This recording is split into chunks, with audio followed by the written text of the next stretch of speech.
1 పేతురు 2వ అధ్యాయం 24వ వచనం.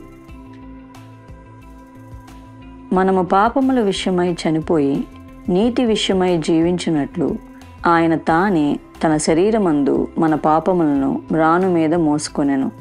ఆయన పొందిన గాయముల చేత మీరు స్వస్థత నొందితిరి. Amen. 1 Peter chapter 2 verse 24. He himself bore our sins in his body on the tree, so that we might die to our sins and live for righteousness. By his wounds you have been healed. Amen.